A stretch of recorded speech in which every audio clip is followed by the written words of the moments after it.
exciting. And yeah, what does Hikaru need to do? I mean, obviously, Hikaru always is one of the pre-tournament favorites, and this format generally favors him. I mean, he's really good in Rapid, of course, but the no increment perhaps gives him even more of an advantage. He said yesterday in an interview, I'm perhaps not as fast as I once was, but he still feels he's faster than most of the players here, especially when they get below 1 minute. And they're off, so we will let the casters have it. That's right. We're going to let the casters come in. It is game time as the players are already off here. Guys, hope you're ready for today's match with Hikaru Nakamura versus Levon Aronian. We're going to bring in Grandmaster Iman Hamilton and Grandmaster Eric Hansen. Yo, let's go, boys. Thank you, James. We are getting set for what will be the most exciting match, Eric, of the day. We're already underway. Levon Aronian, Team Reject, Hikaru Nakamura, Team Falcons, and an opening right here that, maybe for some of the fans, they haven't got their exposure to the Berlin, Eric. Yeah, the Berlin is often featured in classical chess. Vladimir Kramnik used it to defeat Garry Kasparov in his only World Championship match loss. It's known to be a drawing weapon, but what we know about this time format is there aren't many draws. You can have an equal position, and the clock is a factor. Maybe Hikaru's also showing some respect to Levon in the sense, let's start off slow. Levon's been doing really well. He's heating up this summer. He's had great results. Wants to see how he's playing, get a feel for the pace, start things slow. Exactly, and this, we've seen some of the up-and-comers, the younger players in the event. Eric, these are some of the seasoned veterans that we have at the top of chess. A4, A5, I have to admit, I've seen quite a few Berlins. I haven't seen too many that feature A4, A5 by white. Well, if Levon is entering the Berlin, because it's not a forced opening, he has to have an idea. Right. The opening has such a reputation. Black is okay, solid. Black has the bishop pair, and it's hard to break. If it's hard to break in a 7-hour game with top preparation, the top players in history, in a 10-minute game, it also will be hard to break. At the same time, if you have small ideas, Hikaru might not have the time to try to remember all the lines, all the variations. We'll see if this pays off. I have to also say, going into this match, I felt like a Levon, he's playing really well. His qualification was pretty straightforward. Hikaru, meanwhile, he made it to the quarterfinals. We all know about his prowess in these time controls, but we can't say he's been playing his best chess yet. And I think yet's the key word, because when the lights are bright, he often finds his form. Exactly right. He had, a few difficult moments, especially yesterday against Wei Yi, but he's made it through, and that's the thing with these top players. If they make it through, it's not like their form is, the exact same the entire way. Form is temporary, and that can change when he rises to the occasion. Knight d5 has just been played. If the knight captures, of course, the pawns will undouble. So, it's not usually a desirable move, but Eric, there is some idea that you want to exchange and then maybe try to play to exchange the dark squared bishops. If that can happen, you could try to play on the dark squares against Black's light squared bishop, but normal understanding is not to take and undouble those pawns. No, you take, undouble those pawns, that bishop on c8 slides over to f5. It's easy to find yourself in a bad position as white. I'm curious to see what Levon chooses here, because there's already a big decision. You really don't want to allow Hikaru to take on c3, double those pawns, unless there's compensation. And where's the compensation? At the same time, when Levon plays a4, a5, the way he's been playing the past month, I have to believe he has some ideas. He's going to put some pressure here. Do you think he's maybe just not prepared for this knight d5 move? Because he's really invested some time. He has, in fact, traded, and I think what we might see is a real fight for the dark squares here. That a4, a5 move, a little bit of a claim to the b6 square, which in turn gives you a bit more claim to the c5 square. If the move c5 is not played now, Eric, we could see a position where maybe white plays c3, b4, takes over all those dark squares, and that's the position I was talking about earlier, where the goal would be to trade the dark square bishops. So that makes me think, Eric, that c5 is a critical move right now for Hikaru to consider. I'm looking at c5. It's critical. If you can achieve c5 and then develop, Black's talking about having an advantage. Just castling, 2 bishops, open position, better for Black. I'm curious about the move you mentioned. c3, it prevents Black from grabbing more space with d4. What I really think it sets up is, in the future, some idea connected to pawn to b4. It has to work. The timing has to work out. But if you don't play a move like b4 in the future, where's White's push? Where's White's play? Yeah, exactly right. If you don't play b4, that's a great question. Where does the knight on f3 go? Can't move to d4. Black will probably play h6, so it also can't really move to the g5 square. You know, what is actually going to happen here? I think it all revolves around b4, because b4 also brings the pawn away from c5 and gives the knight, gives the pieces access to the d4 square. So Eric, even at the cost of a pawn, b4, pawn takes b4, pawn takes back. If the bishop captures, you can try to play rook b1, go after the b7 pawn. So I definitely think that this entire setup from Levon is connected to the move b4. It has to be. Black gets the castle, play moves like h6, bishop e7. Black will be better. It's simply an open position and a good bishop pair. Something immediate has to occur here for Levon for any chance of an advantage or pressure. But I'm looking at the clock. He's spending a lot of time. It indicates to me he's treating his position as it's one of the first times he's seen it, and he has to solve the problems himself. Knight e1, Amon, that connects with our ideas. Knight d3 and b4. But it's hard to imagine that white has a serious pressure here. Yeah, I agree. I do understand the move knight e1, knight d3, especially because we were considering b4 and it looked like a great move as a sacrifice. If you can achieve it maybe not as a sacrifice, this could be great. The a7 pawn is also loose. I know it feels like a sideline pawn. You're not really considering winning an a pawn, but Eric, after knight d3, b4, you might have to spend a move playing a6 as Hikaru. That's a move that you won't have later. And knight d3 is coming, and you don't want to play the move c4 as black. Does it take away d3 from the knight? Yes. But what does it relinquish? The d4 square. And then the knight can maybe move over to c2, hop on d4. Also, the a7 pawn is hanging, so that's the first issue.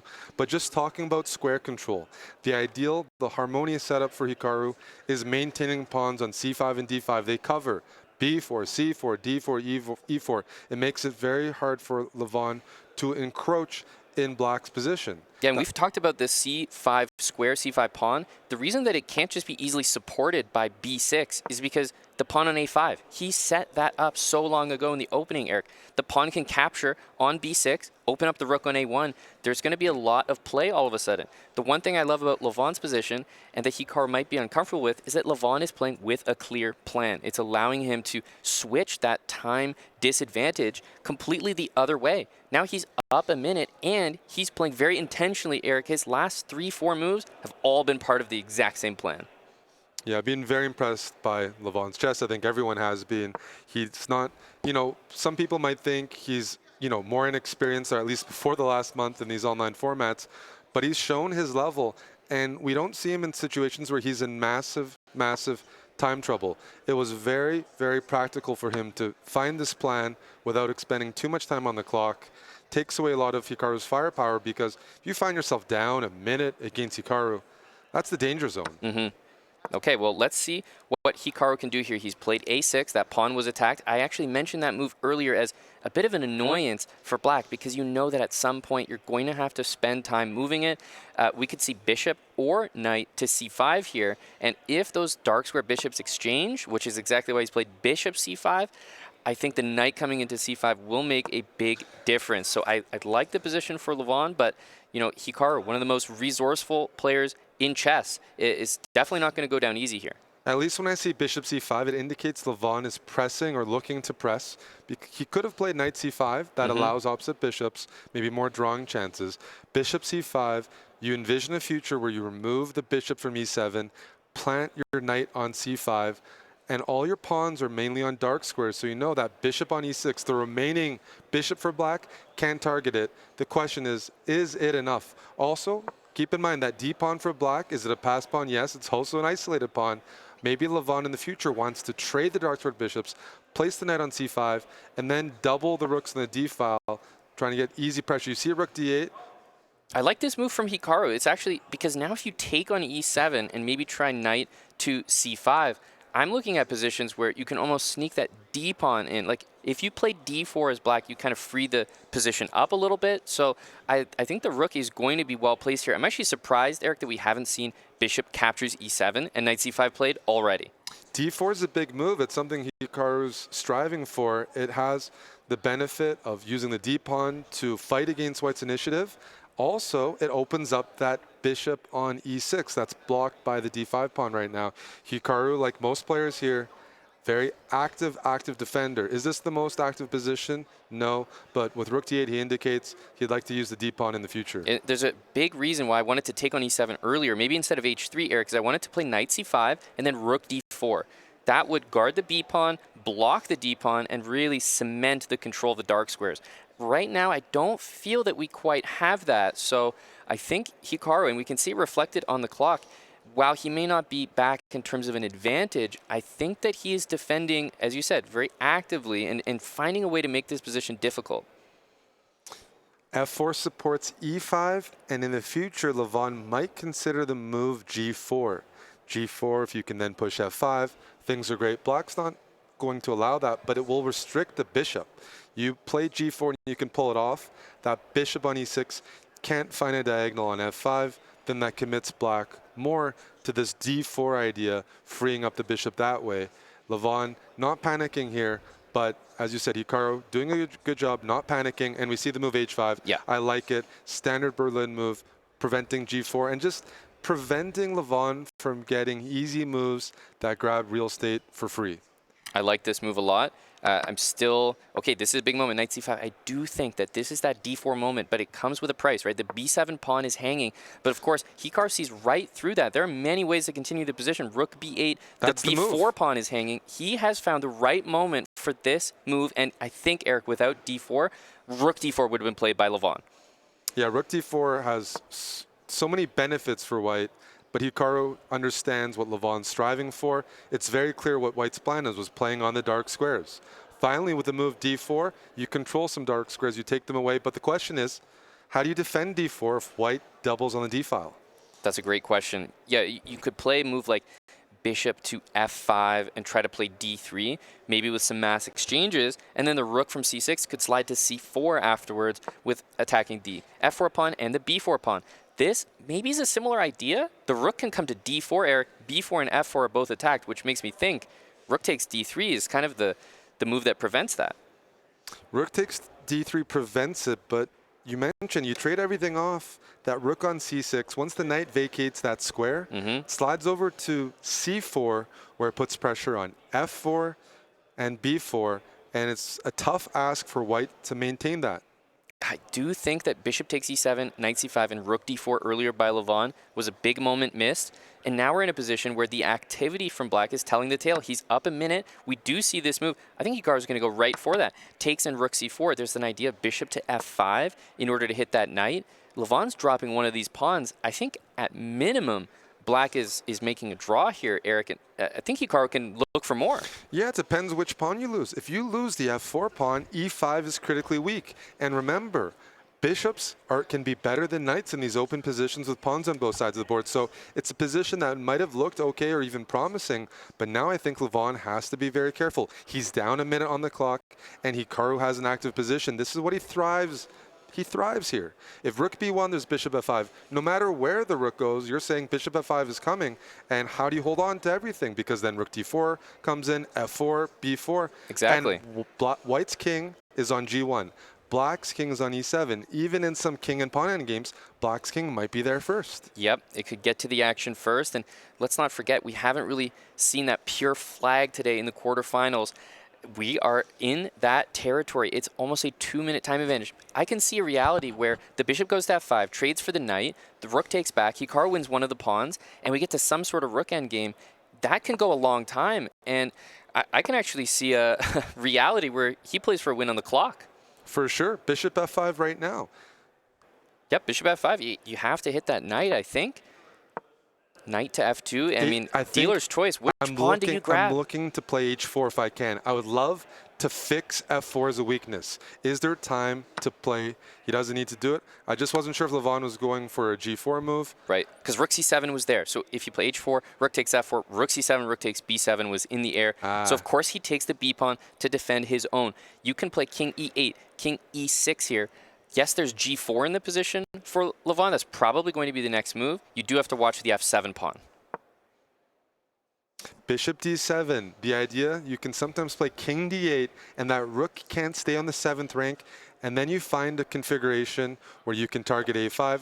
F4 is loose. So again, clock is a really, really big factor here. I don't want to name names, but I spoke to someone very strong yesterday, and he said, you know what, I think Hikaru's a favorite in this match. He's the quicker player.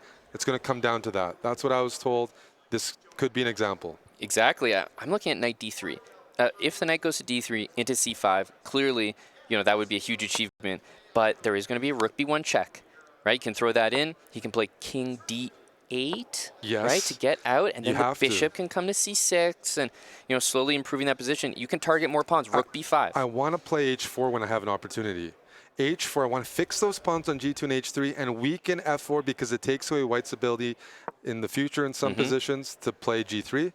But the question is, maybe Rook B5 first. It's all about timing here. Hikaru's looking for an advantage. He's pressing this because from my perspective, I don't see much risk for Black. I think White is under tremendous pressure already. Huge pressure, even though the actual evaluation might be around equal here. You can see Hikaru posturing up in his chair.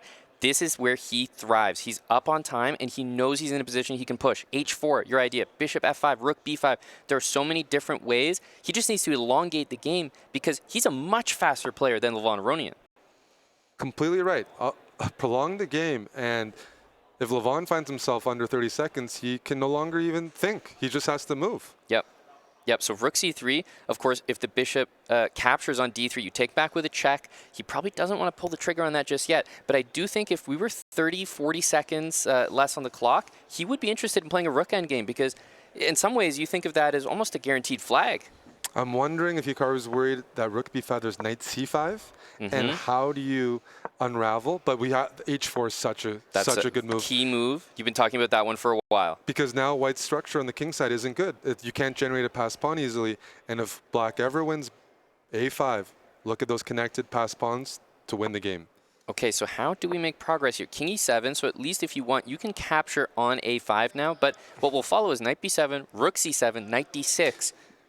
No need to commit. I might even play g6 here. I might just chill g6. Levon is the one who has to keep finding accurate moves and active counterplay, and he's running out of those moves. Oh, I love h5. And he expected it. Hikaru completely expected this. There's nothing worse when you only have a minute on the clock. Oh. He's completely expecting everything he's doing. Is there a tactic here? Can you go for the king? Is there a mating net? Something on the back rank? I'm searching. Amon, can you go rook b1? What happens after rook b1? If king h4, rook check, and then you have rook h3. What do you do after rook b1? And he's That's thinking a mating net. Rook b1, rook b2, they both seem to accomplish the same thing. Why is Hikaru spending time here when he could capture? He knows something is up. The bishop dominates White's knight. They can't even bring the knight to defend on the h file. Hikaru's shaking his head. Does that mean he doesn't see it? He's down to a minute 20. What do you even do there? Why is that? I don't see a way to prevent it. It's just weird to look for a mate when it was never there. He misses it, and Levon is back in the game. He is right back in it, and time was spent there. He misses what looked like an absolute win, stone cold on the spot. We're back in an even position here. He's going to recapture that pawn on e5. Take on e5, then I can take on a5 though, and e5 falls. All Hikaru needs is pieces on the board. So hang on, is f5 being considered? Yes. Just because of that. Yes, f5, f6. This is going to get very interesting because the knight can slide back maybe to d3, open up rook c7, knight takes e5. I still think that Hikaru has the edge here. He's up a pawn temporarily. Levon needs to speed up here. Knight a4. That move feels wrong. It's on the side of the board, but it does have an idea. There's some discover checks, and look at that bishop on d5. It covers f7. It just cuts off a lot of the board. Hikaru's looking at e4, bishop e3, plenty of options, but he is slowing down. I think that means he's looking for a win. Knight b6 is coming next. He goes e4. Watch out. There's a big threat of moving that bishop away. King g6 makes the most sense, but he comes back king f4. No, king f4 can't be right, Eric. Hikaru goes for activity. If the rook slides on the f-file. But the bishop can go nicely to the c6 square. The f-pawn is no longer a problem. Yes, bishop c6, and there's stability. Levon is down 10 seconds. Where's the counterplay here? He's playing bishop e6 to cover all the squares. Oh, I think he's going to take that. You can't go king d5. Yes. I think he's going to take that. This was why he played bishop e6 to cover all the squares the knight could move to. 30 seconds apiece here. King d5. King e5. He wants to push that e-pawn. Even better. He's threatening also to take on f6, also to give a check, rook g1. I mean, you give a check, rook c5, but king e6 is coming. He's down on the clock. He's down on the board. I don't see a way out of this. King e6 is a fantastic move. Where are the... There's no rook c6 check. He can afford... Oh. And now the white king is cut off from the e-pawn. Levon's going to place his rook on b6 if he has an opportunity. He's up a lot. And the thing is, Hikaru doesn't need to win in normal fashion anymore. This is going to be a flag. Can Hikaru Nakamura and Team Falcons do it? Levon under 10 seconds. He can't play king b3, watch out. Even if white wins that pawn, it doesn't matter. Oh, this is a tough Levon position. down to 6. He's going to need a miracle here. This is looking like a flag. Hikaru Nakamura. 4 seconds for Levon Aronian. Oh my goodness! Oh my goodness! I can't believe it! He could even lose this game. 2 seconds. Can Levon pull it off? Oh my God! He has to cut the king off. He's not able to do it. I don't think this will be a checkmate. He's just not able to do it. Oh my goodness, that almost turned completely around. A draw at the end of the day. Eric, probably the most thrilling draw we've ever seen. It looked like, you know, Hikaru Nakamura, that's exactly where he thrives. He's flagged that position so many times. I can't believe he didn't pull it off here. Amon, I've probably lost to Hikaru in that situation, like 100 out of 100 opportunities. He was up on the clock. There was no risk. He even had time to, he didn't even need to take risk to achieve that flag. And Levon, you know, credit to him, he didn't pre-move that. Because if he was in pre-move mode, he wouldn't have caught it. And he would have missed it. We even saw yesterday, Wei Yi versus Nakamura. Wei Yi had a similar tactic, didn't find it against Hikaru, which kept his chances alive. What a save by Levon Aronian. And that is Levon saving a point or a half point in a position where we can say he knows he's the underdog. That's a weakness for him. So for him to show up in that time scramble, 20 seconds to 5 seconds, that's amazing for his confidence going forward. Hikaru was not able to pull off that flag. It's all about recovering now if you're in Hikaru's shoes. He knows that was a free point, and we're still at a tied match. And let's not forget, Eric, if Levon had a bit more experience in maybe that checkmating pattern, it's possible to pull off. I know it sounds crazy with 2 seconds, but he had that king boxed in. So that's a different story, but that would have been insane to flip it around entirely. We're headed straight to game 2. Hikaru has the white pieces here. The adrenaline has to be high after that game. Your heart is pumping after a tense time scramble where it probably flipped in his heart so many times. I'm winning, I'm losing, I'm drawing. It's hard to tell. So the players are just trying to calm down and focus on game number 2. At the end of the day, it sounds like, you know, just mayhem, but it was a draw. It was a draw. You see the body language. Hikaru's still shaking his head a little bit. But at the end of the day, he's a veteran. He's won lost positions. He's lost winning positions. You said it could have been worse. In some situations, that king was close to the edge of the board. Exactly. Maybe Hikaru would have won that rook versus king. Tied match going into game 2. Both players need a reset. But again, Levon Aronian has to be feeling very happy to save that one.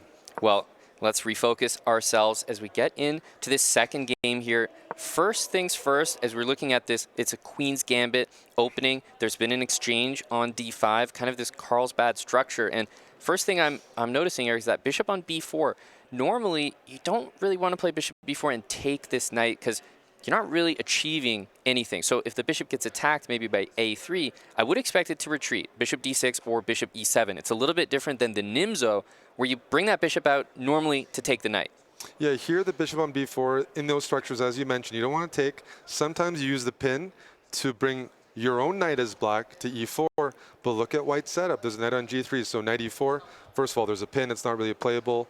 But as you mentioned, I don't think there's going to be any bishop takes c3 in these structures. It's a bit of a different position. I'm not fully aware of all the intricacies here. It feels like one of white's ideas, when you bring the knight to g3 and you chase that bishop, you're indicating that you want to maybe attack the light squared bishop on g4. For example, if black played bishop g6 instead of bishop g4, the move h4 might have been played to play h5 next. Bishop g4 keeps things in the air because if white plays f3, I'm dropping my bishop back to e6 and I'm saying by playing f3, you've weakened the e3 square. I'll take that. Exactly.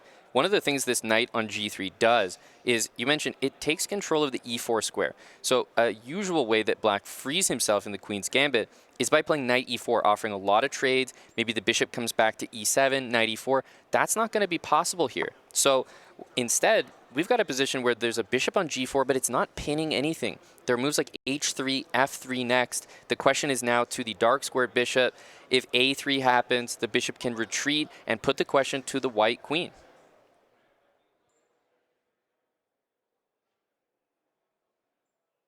I really like this position right now for white. Queen's gambit.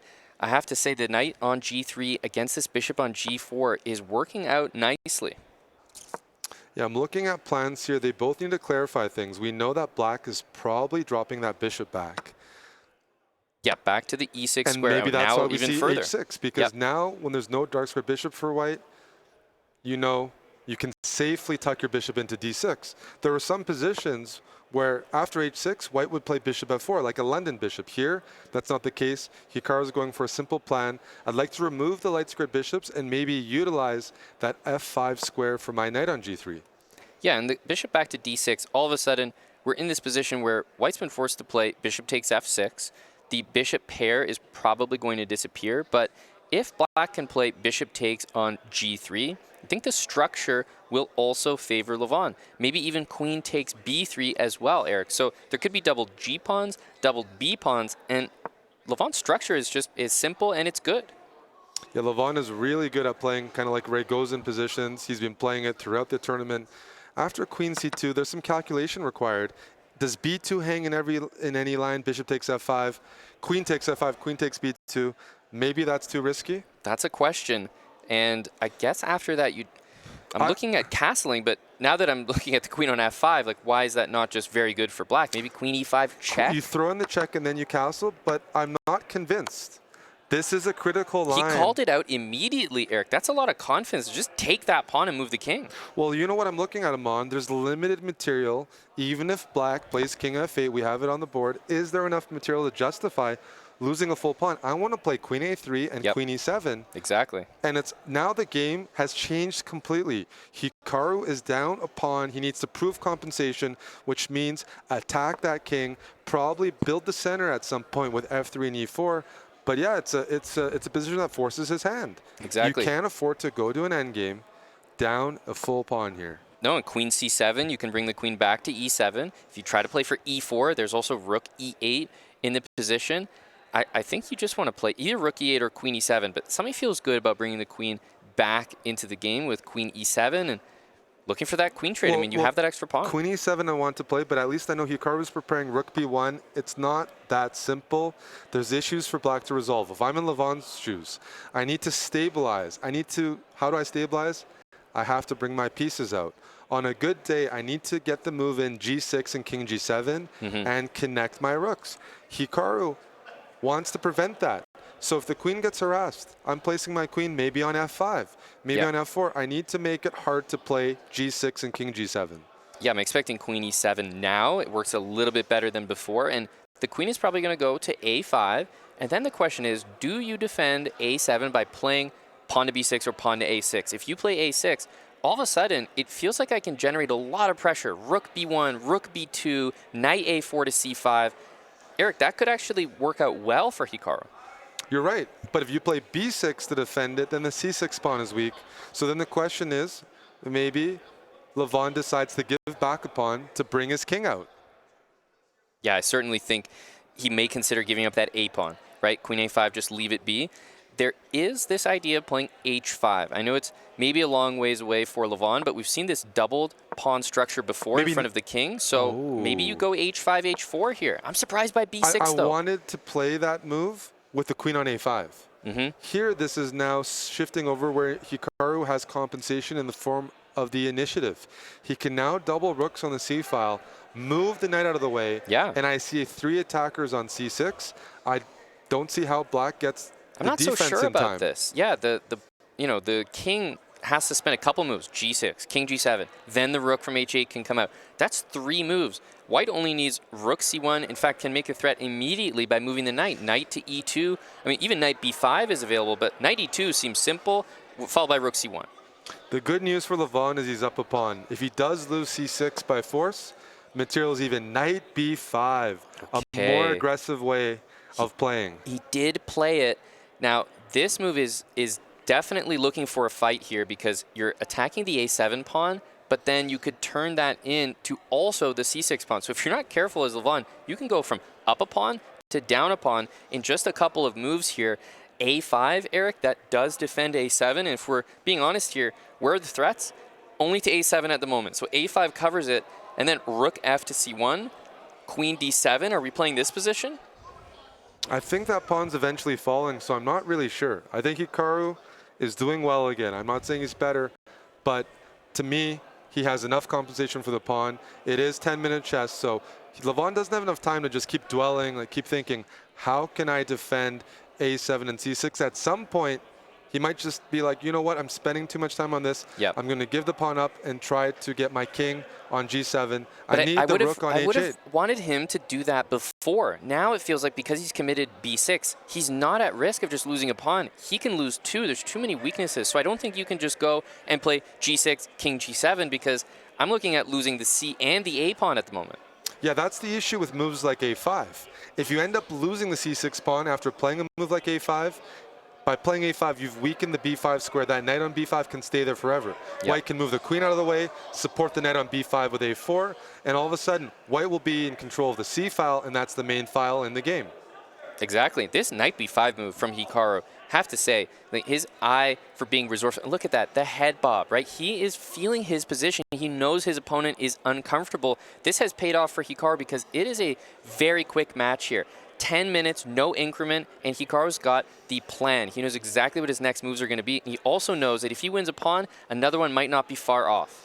As I said in the previous match, the key to this match is the speed. I was told that Hikaru should be the favorite because he's faster. By chess form, Levon is playing fantastic chess, but he was slower in that first game, pulled off the draw. Here, he's down a minute and a half. He can't continue at this pace, or the initiative will be too strong later on. Yep, so we see g6. This makes sense. I think in hindsight, he would have preferred to do this instead of playing b6 at all, because this knight b5 move was very strong. Queen takes a7. You can't touch the knight on b5 because the rook is still hanging. That's because black's king is not traditionally castled. So queen a7, if you take it, Eric, we've been talking about winning 2 pawns this entire time. I think it's about to happen. And if you play, I don't know, a move like queen b4, maybe I can play rook takes c6 there. I have queen a8 check. Yep. The tactics start to flow.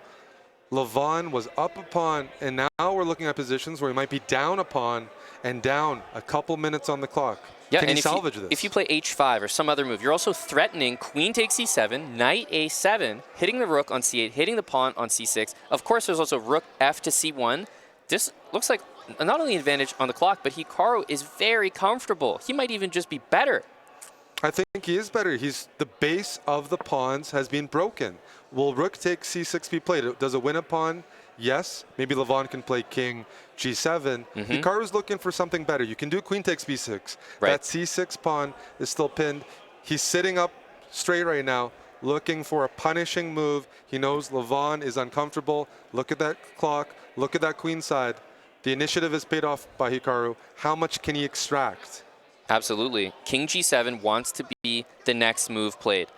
This is a very critical moment because he's trying to extract the maximum from his advantage.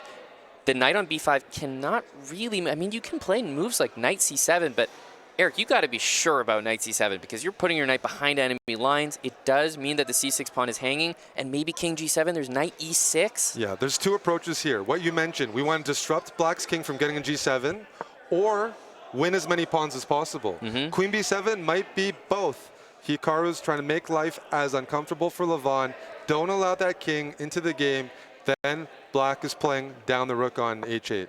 I was going to ask if he's planning to take on c6 there, but it's kind of a combination of moves. Knight c7 played now. He sees knight e6 as a possibility. The c6 pawn is completely hanging. If you try to defend it with c5, I mean, we can start taking things. Not only is there knight e6, but pawns are loose here.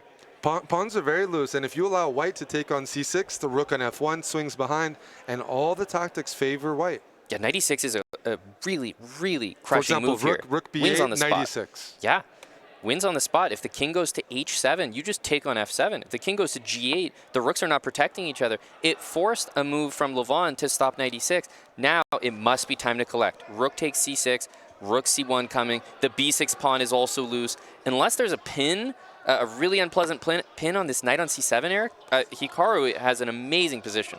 Everything is loose. d5 is loose. b6 is loose. You just can't fall for some tactics, some pin on the c file. Rook b8, good move by Levon. He has to recognize he's behind on the clock significantly. Can't keep playing at the pace that he's at. Yeah. And another idea for Levon, if you start to think, what can black do? I'm looking at knight g4, Eric, queen g5, and queen h5. Very unpleasant to deal with queen h2. The obvious question is, does he have time to do that with all the pressure that he's facing? I'm thinking if queen to a6, we might have more time for something like that. Knight to g4, or maybe h5, h4. There are still some ideas for Levon as Hikaru maybe completely abandons that king side. Queen a7 instead of queen a6 reintroduces knight e6 as a move. That's like right. it. And as you mentioned, Levon could consider that, but with 2 minutes and a half on the clock, it's such a tough task. You have two thoughts. Defending, do you really have time to think about attacking? It's a hard pivot in your head. He's always had this knight e6. He could have played it on the last move, but there's a nice resource. Queen captures e6 with the queen hanging. That's why it wasn't played on the previous move, and it is a threat now. Hence, king to h7. Wants to just remove the king from the checking square, but this blocks the h file. It's obviously not a move you want to do, but played out of necessity. I'd like to play rook fc1 here. In the future, if I get worried about my king, I might have to play queen a4 and bring the queen back, maybe on f3. I'm looking at queen a7, queen a4, queen d1, queen f3. I know that's long term, but it's only if it gets a little hairy around the king side. But Hikaru needs to find a way to break through here.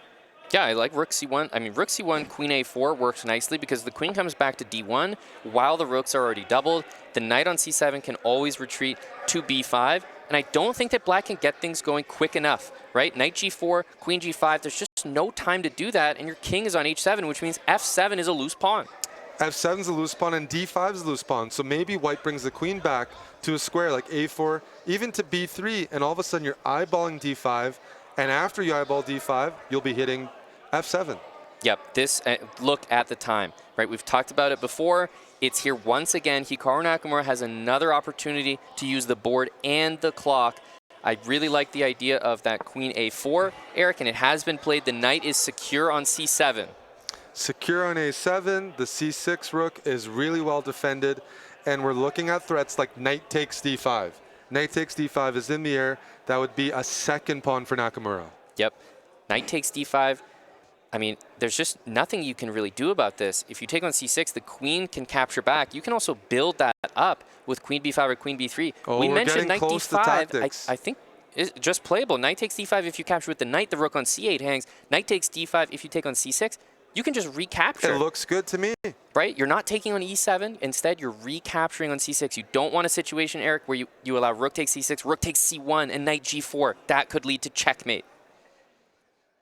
Hikaru sees that tactic. He's just checking if there's something better. He's in full control here. Do you want to go up 2 pawns? He says yes. Knight takes d5. The queen comes in. White is up 2 pawns. Hikaru's up almost a minute and a half. And we're looking at endgames. Like even queen e5 check is probably just a winning endgame. But he might want more. He might want to make life a little harder for Levon. Well, he's thinking back to that last game maybe. Do you want to immediately commit to that flag? I think he's probably going to keep the game going a little bit, but it's nice to point out queen e5 followed by f4. It is winning. And it's a little easier now, Eric. He will play queen e5. If the rook can capture back, he's got those 2 pawns in the middle. That is something. But you're right. Why trade now when you can get your opponent to think more? And a move like rook c5, Levon is spending very valuable seconds. Yes, he is. Calculating things out. He doesn't want to end up in a totally lost position. He just spent 10, 15 seconds on b4. That's not going to cut it. Queen c4, fantastic move. Preparing rook c7, still watching over the b4 pawn, and maybe d5. At some moment, you're looking to play rook c7, maybe use the d5 pawn, start kicking black backwards and generating threats on the king side. Yeah, I like the move d5. You follow it with queen d4. He has a lot of ways he can play this. A queen endgame, for example, is, I mean, you can play that position forever. Queen c5, first move that I would consider here. Queen c5, queen d5. Queen d5 covers a2, hits f7. Queen c5 first, always good to throw. Why not throw those moves in? Yeah. It takes time off the clock. Hikaru has many win conditions here. d5, queen d4, Eric, and the queen just kind of sits pretty, covering absolutely everything. I would play queen d4 right now, get the queen behind the pawn. Yes, there's a check or two that can be thrown in, but d6 plus queen d4, he's going to push that pawn all the way. The 100% winning on the board, Eric, and he also has tons of extra time. This surely is a win for Hikaru. The only counterplay typically in these positions is a perpetual. There's no perpetual. Levon Aronian resigns. Hikaru takes the lead. Game 2 of this quarterfinal match. Hikaru Nakamura and Team Falcons has won. There is a little bit of a break for the players as Hikaru, you can see, going backstage there, collecting his thoughts. He has to be feeling good, even though, you can look back on game number 1 and say, wow, what an opportunity missed by Hikaru for the flag. Still, he came right back in game 2. He played the same way. He was always dominating. Yes, it looked, maybe like Levon was going to come back, take that pawn, and make something happen in that middle game, Eric, but Hikaru was on top of that game the entire way. I mean, he sacked that pawn. He made it look like a good sacrifice. Yeah, Hikaru made it look like a sacrifice, and it felt like that was a game where Levon was indecisive. He picks up the pawn, but after picking up the pawn, usually the task is simple. You try to hold on to that extra pawn, or you give it up to catch up in development. It looks like he couldn't decide which, and in the end, he picked the worst choice. He ended up losing the pawns and not getting development, and Hikaru, with that initiative and his, skill, wasn't close. No, it wasn't close. Hikaru Nakamura is leading 1.5 to half, but as the players take their break, we will take ours, but stick with us. Game number 3 between Hikaru Nakamura and Levon Aronian is coming up right after this break.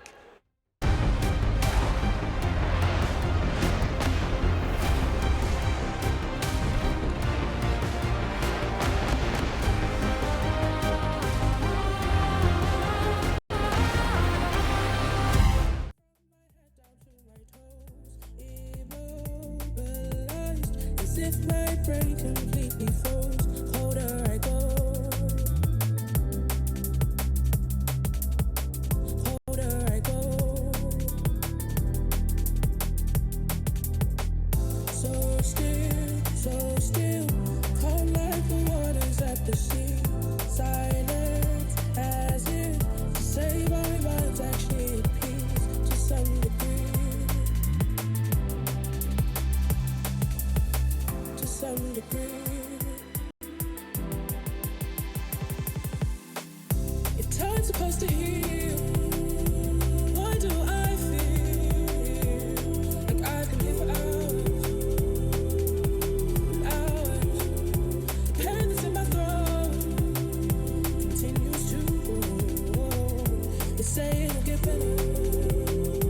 How can they know? Dry like the cinders in the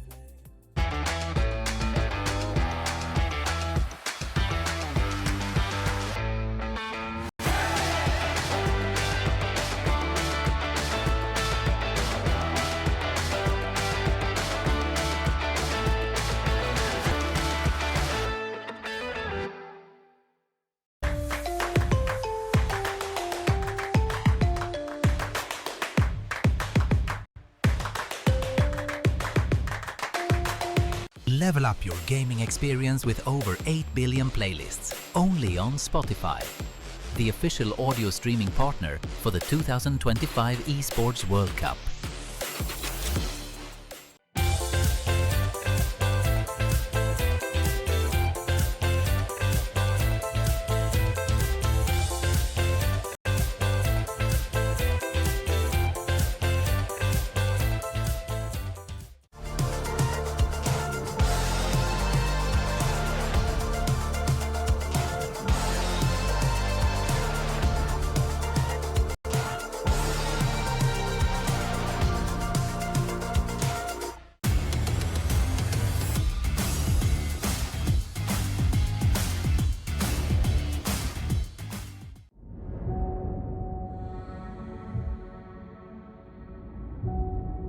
There's a lot of pressure on my shoulders to make my mom and dad proud. It's the best feeling watching him live out his dream. It's this pressure that you have on you that if you don't win, you lose your job. Kita udah nunjukin kalau ladies itu juga tetap bisa bersaing di 星座. No big deal, just the hopes and dreams of thousands of supporters riding on one kid's split-second decisions and lightning-fast hands. You can do this. I believe in each and every one of you, but the mission's not done. You want to make a run at the title, you have to run a gauntlet of competition. Competing at this level comes with a lot of sacrifice. The thing is about these top teams, it's win or bust. For some of these players, that's their life.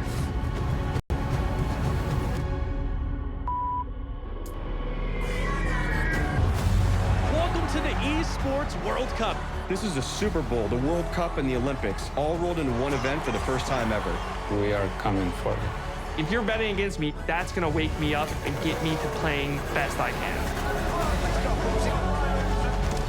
I fucking got the shit. You heard that?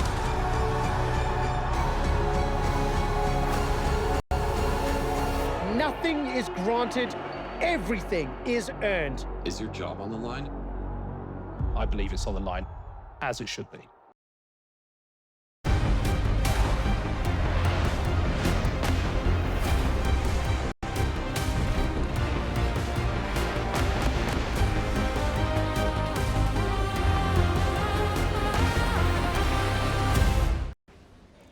Welcome back, everyone. Chess at the Esports World Cup continues, and Eric, talk about the atmosphere in here. We're sharing the stage with some other games, Overwatch, but it's electric. It's loud. The people can hear it. I love the atmosphere. Yeah, you hear the noise. People have something to lose everywhere. I mean, there's intense matches to our left, to our right, and just in front of us. I mean, just this last match, Hikaru showing his level. Yeah, he's certainly delivering, doing it in a way that people know him for, right? He's always using that clock as an advantage, but it doesn't mean that, you know, every game of his is like that first game where he's going pure flag mode. In the second game, he just got it done on the board with great calculation and tactical play. Yeah, I think Hikaru's played a bit shaky this tournament so far, but that last game, once he had his opportunities, very, very high level. If he maintains that, Levon will have a very difficult time catching up. That was vintage Hikaru. Yep, and you know, we talk about this best of 4 match, Eric. It means that we are only a win away for Hikaru Nakamura from closing out this match. The players are repeating their game so far. A4, we have the Berlin, but a different move this time, Hikaru Nakamura. I wonder if he checked something just in that small break there, Eric, because we didn't see the knight on E7 staying there, and now a bit of a different setup with bishop E6 and rook D8. Well, speaking about checking something, Levon stayed at his computer during the break, and he was checking something on that computer. Hikaru, he left. Maybe he has some help outside. Not sure, but Levon was definitely checking lines before playing this. Makes sense. You don't want to just go in and play the exact same way. Levon, he's also playing this clearly, Eric, for a win, right? He's doing it because he has some idea. He must have liked the position that he got in that first game, and for good reason, but it kind of got away from him. In this match situation, the problem is if you don't win this, right, maybe you make a draw, it turns into a Hikaru Nakamura 2-1 lead, and then Hikaru will have the white pieces in the last game. Is that a situation you want to be in as Levon Aronian?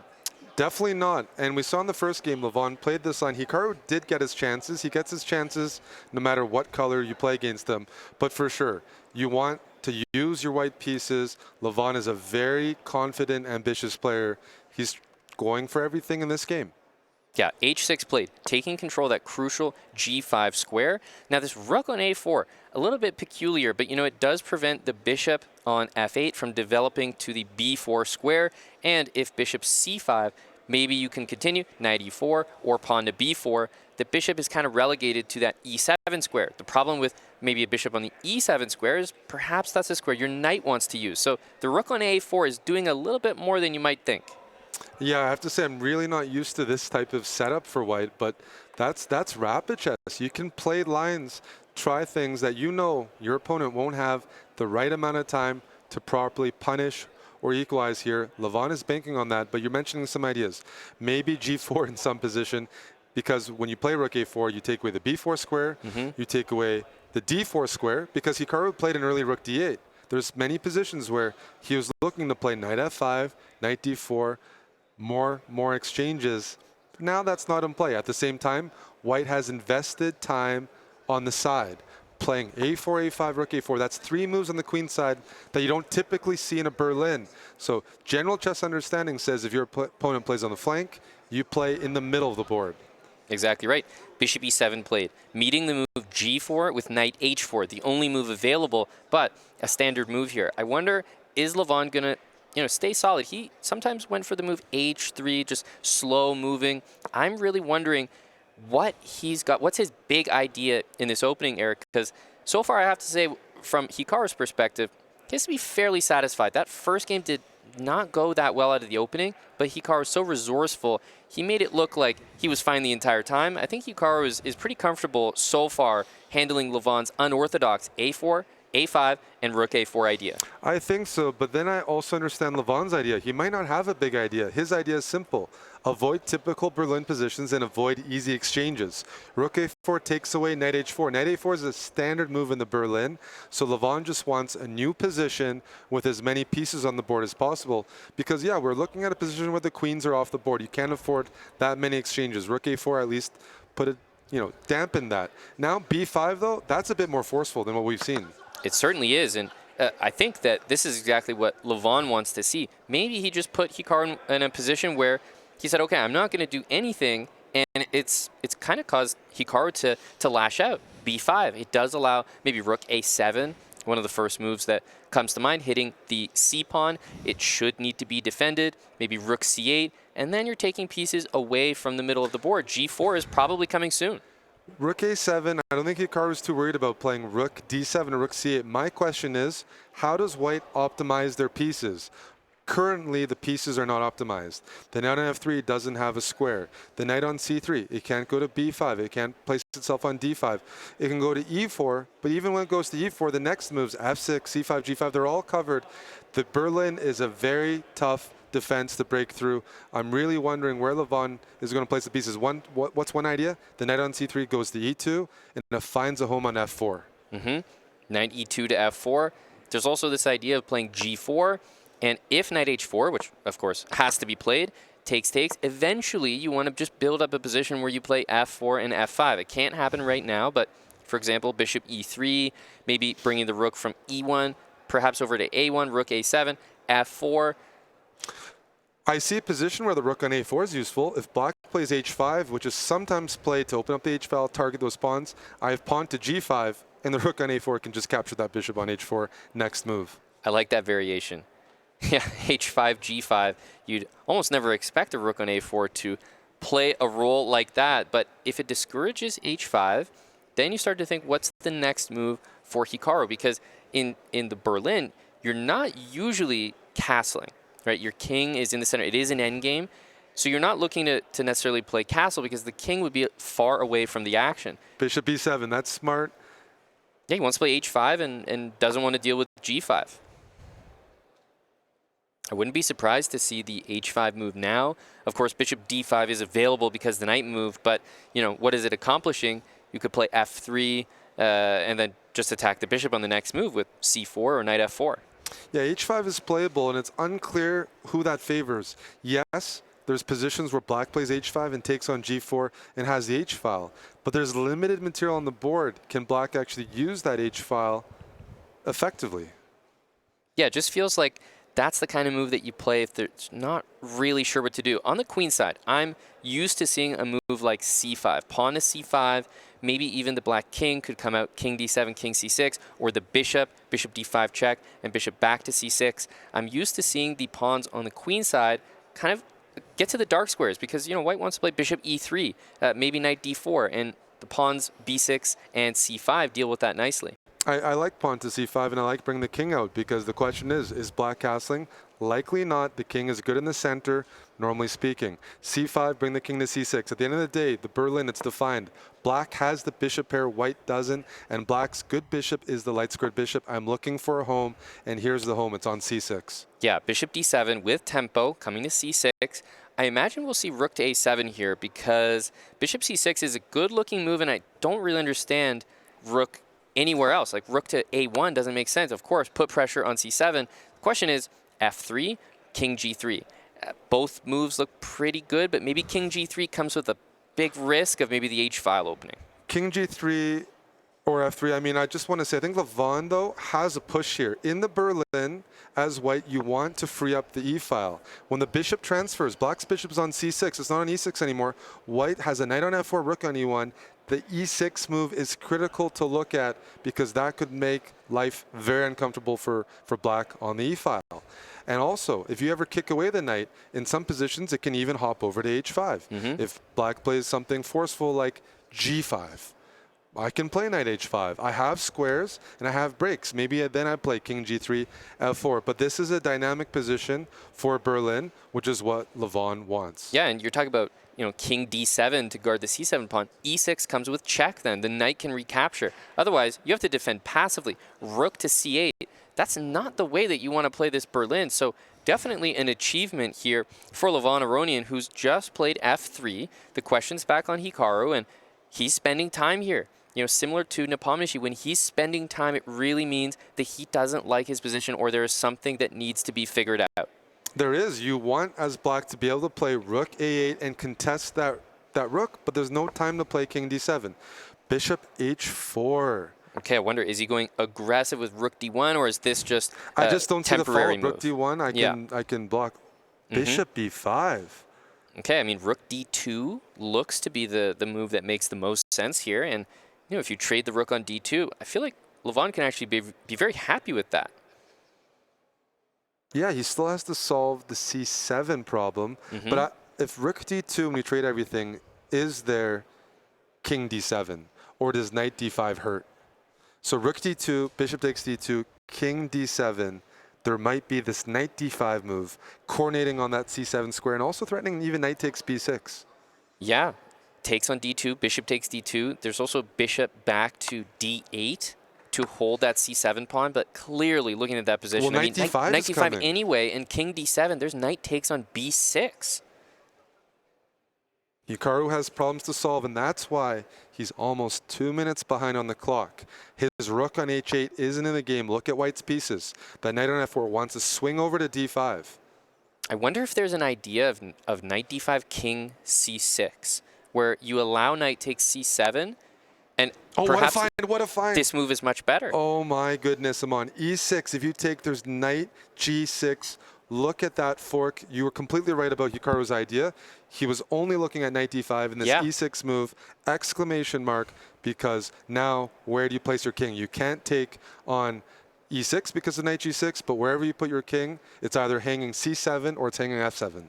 Exactly. This move is unbelievable from Levon Aronian. He is up on time here, 2 minutes. He's just played E6. It can't be taken. You can see visible frustration. This is not what Hikaru was counting on. I think he calculated a good line against knight D5, but he didn't anticipate that E6 could be played. The positioning of the bishop on H4 and the rook on H8 allow knight G6. So, Eric, if you can't take this, I mean, also, after I take on F7, I'm threatening knight G6 anyway. You're threatening knight G6, and there's no way to stop it. We might be just looking at a completely lost position. Oh my goodness. I don't see a good move here. If you lose C7, I mean, that rook's going to take everything, and you can still not take on E6 because of this knight G6. The pieces for white are placed perfectly to pull this move off. And I said, in the Berlin, the main break is the E6 move. Here, flows beautifully. It might be completely lost, but there is a really deep engine idea, Eric. Taking on E6, knight G6, rook to G8, and trapping the knight on H4 with G5. I think that was the only idea. It's super tough to find. I don't even know how you even see something like that not played, and he's actually just going to resign that game, Eric. Levon Aronian wins, and we have a tied match. Incredible. Levon continued playing against the Berlin. I look at the field of players here, 16 players. Very few of them would use the white side of the Berlin endgame to try to equalize. Levon did it. He pulled it off. He posed enough problems for Hikaru. Hikaru, he's an active player. The one time he was almost getting his pieces out, Levon found such an important move, E6. Yeah, that E6 move, it caught us all off guard. In fact, it was almost like a decoy, the move knight D5, because we were all focused on it. Probably Hikaru as well calculated a good variation to refute it, but didn't realize that E6 with that knight G6 move, there's really no coming back from that. That was a one-move KO. It was. I mean, set up perfectly. Hikaru played bishop H4. During the game, this tactic didn't work so much, but as soon as that bishop shifted to h4, the geometry, Levon noticed. He's been playing against the Berlin, he's played the Berlin, he's a veteran, he noticed that g6 spot is really weak, and there's no way to deal with this knight g6 fork when there's a bishop on h4 and a rook on h8. What a comeback. We have a tied match heading into game 4. And once again, it's so easy to underestimate Levon Aronian, because he's not typically one of the best players in this format. He hasn't played as much online. Hikaru is a household name, one of the favorites here. But look at that. That is just a crushing defeat of the Berlin defense. It is, and it's shocking that you mentioned it. Like, Levon using the Berlin, going into it willingly in a game. It wasn't must win, but I think we'd agree a draw, handing Hikaru the white pieces in game number 4, that did not seem like a viable option. So he was effectively playing it for a win, and that was his weapon of choice. There's not many players that would do that, and there's not many players that could do it like Levon and actually pull it off. And when you're in Hikaru's situation there, you're up a point, you want your opponent to work for it. Sometimes you lose a game, they played perfectly, they won a close game. That game, he didn't manage to pose any issues for Levon. He made it too easy to come back in the match. He's got to fully reset here heading into game 4. Yeah, game 4, white pieces, Hikaru Nakamura. It is tied right now, 1.5, 1.5. Levon Aronian from Team Reject. He made that comeback. And now, if it works out to be a draw here, Eric, we will go to Armageddon. But I think this opening will tell us, you know, what's the mindset of these players right now. One thing I'll say about Hikaru is that he seems to be, and listening to his interviews, he seems to be understanding the Armageddon format quite well and how it applies to him. So I will say I don't think he's that afraid of going into Armageddon. He's had a career of like speed chess and being at the top of the world, high stakes matches.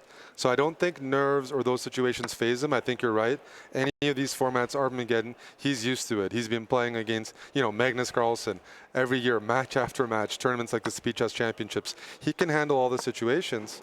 At the same time, he's got to once again reset and think about, dude, Levon is a real threat in this format, and he can't get away with some of those moves. Yeah, you know, we talk about Armageddons. Levon also making it through the last chance qualifier certainly had to play his fair share. Getting into the game at the moment, we see this move queen to c6. Now, Levon has taken it upon himself to make that extra effort to play bishop a6.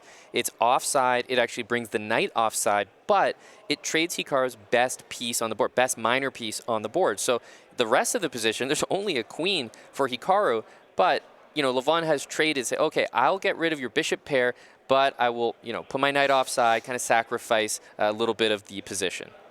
Yeah, Black knows the knight's offside. It's going to take time to bring it back. But as you mentioned, there's limited material on the board, so Black's banking on White not having the development to punish that.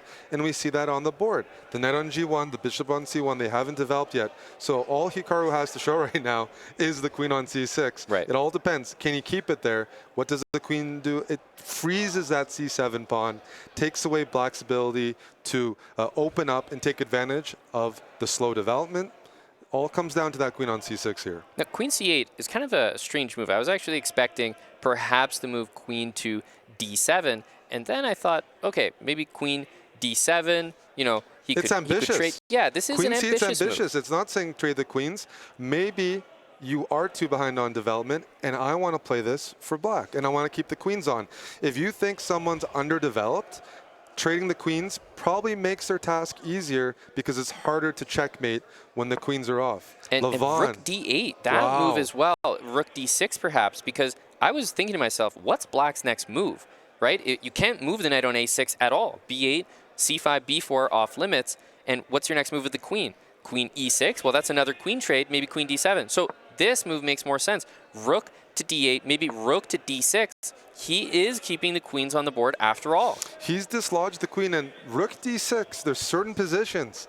If White queenside castles, Black's rook on d6 might swing over to g6 or somewhere on the 6th rank. Yep. And there's a queen on c8. Maybe the queen joins the party on g4. So this is a move Black can consider playing c5, just playing in the center, standard chess. But there might be some utility with that rook on the 6th rank. And you mentioned, Eric, that Levon Aronian has made a career out of winning with the Black pieces. So don't think this is some situation where Hikaru's playing with White, only Hikaru can win this match. Look at the way that Levon is playing. Knight e4. I mean, Eric, I would have second thoughts about castling here, knowing that rook g6 and either queen g4 or queen h3 are happening next, coupled with knight g5. That's, you know, you definitely have to think about that. I definitely have to think about that. Fortunately for Hikaru, he put his knight on e2, not f3. So the knight on e2 can play defense. It can go to f4. It can also go to g3 if it really needs to cover up the g file. f4, probably the key square because it plays defense and offense, targeting d5, defending g2. And now we have some clarity in the center, taking on c5. Levon takes back with a knight. Interesting. That's a bit of a concession, it allows right? knight d4. Knight d4 could have been played on the last move. That covers the b3 square. And there's an isolated pawn on d5. I think that Hikaru has done a really good job. While it may have optically looked like Black's pieces were coordinating, he said, I'm not phased, I'm not spooked. The knight on a6 is out of the game. And in order to bring it into the game on c5, you've given up the d4 square. There's a weak pawn on d5. This looks like a slow, you know, small but manageable push for Hikaru Nakamura. It does, and I think we can always look at the clocks. When Hikaru was spending a lot of time early on, he's probably not too comfortable. Here, even though he's behind in development, he was playing quickly. Now he's achieved the castle, and as you mentioned, he can blockade that pawn. On the other hand, Levon has his knight on e6. In this structure, this is a well-known structure in the Nimzo Indian. When Black gets her knight on e6, doubles up on the d-file, generally speaking, White does not have enough to win that. It's not even considered much of an advantage at all. At the same time, this is no increment chess, so you can play on and on and on, but I don't think Levon is uncomfortable either. No, the d-pawn can be defended, so it's not that Hikaru can just walk up and win it, but it really revolves around maybe the d4 move. Are we going to see that move happen? The move knight g3 indicates knight f5. Right, knight f5 hits the rook, also brings the knight back to the d4 square. And the other thing it does is it allows that queen on d2 to transfer to the f2 square, and then you can double the rooks on the d file. Because right now there's one piece that's not participating. It's the rook on f1. So I wouldn't be surprised to see maybe knight f5, queen f2, knight back to d4. Definitely, and that's one of the reasons why the knight on e6 is pretty well placed. It targets d4, but also defends g7, because if it wasn't, White would look to play maybe queen f2, queen g3, try to provoke weaknesses around Black's king. So far, Levon isn't giving Hikaru much. The game revolves around this isolated pawn on d5. And although you could say that the e3 pawn is just as weak, and Levon could target it on the e-file, there's an extra piece in the position that Black does not have, which is the king. At some point, White can play king f2 to defend that pawn. And wow, knight h6, knight g4. This is a much different way of playing this position because you're no longer controlling d4. And to be honest, Eric, I'm surprised by this decision not to just retreat safely knight d4. He baited Hikaru. This looks like it weakens the dark squares around Black's king. It's true. But how does Hikaru take advantage of that? If you give Black a couple of moves, maybe I play d4. But on the other hand, I might even play a move like queen e7, play h5, and place my queen on f6 and say, my king is safe. He's baiting the knight to go to a worse square. F6 is surprising. I thought that moves like queen c3, you always had d4. F6. This is surprising. We have to look at e4, allowing queen h6. Yep. What did Levon plan against this? Because this is the obvious move. Well, h5 on the previous move was the one to consider. Has he just completely missed? I don't understand here, Amon. What's occurring? He's got his hand on his head. Check. You can't go king back. It's over. If you go king h8, you take on f6. I don't see a move. f6 hits the queen, the rook, the h7 pawn. Levon had his hand on his head like he completely missed it. And you can see just the body language. We can take the board off the screen and you know who is winning. Wow. There's that's no a one-mover. Safety for the king. That's a one-mover. Levon Aronian cannot believe that he just missed it. You know what? e4. Did he see queen h6? What did he think was the intention after e4? I think he expected queen c3, Eric. It's possible he didn't see that diagonal opening up. He was tunnel vision on the center. Maybe expected only queen c3 because I don't have another explanation. Now Levon needs to think, what's the best way to play to keep myself in the game? He's facing a lost position, but can he come up with some counterplay? Sacrifice his queen for a rook and a knight.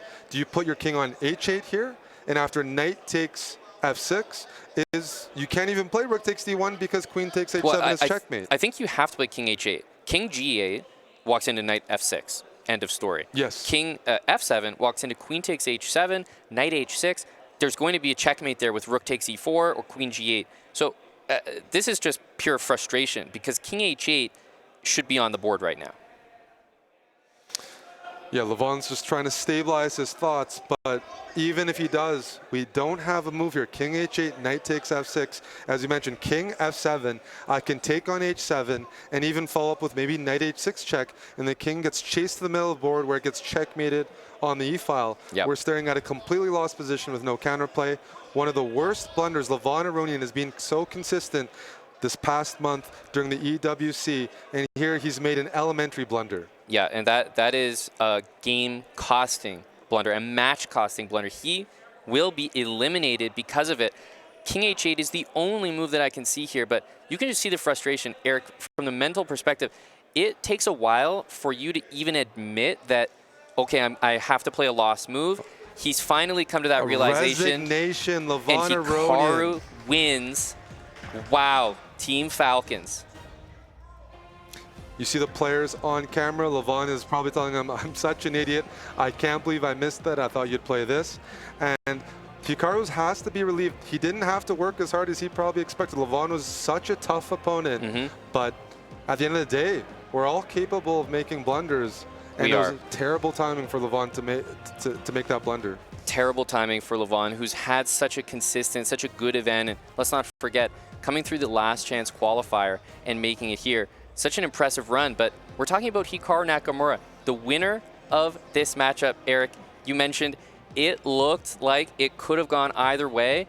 Levon with an insane comeback to win against the Berlin. But in that final game, Hikaru just